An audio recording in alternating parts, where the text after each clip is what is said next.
Assalomu alaykum obunachilar. Sizlarga Xiva shahar Kaltaminar mahallasidan satıladığın uyumuz çıktı. Banımız Asya gaz sisası doğru gelevereste Çankala'ya yakın mestada. Banımız Emin Çarşı'dan geleversiniz.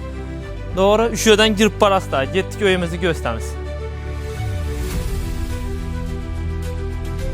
Uyumuzun razmeri elde 17, munizine 13.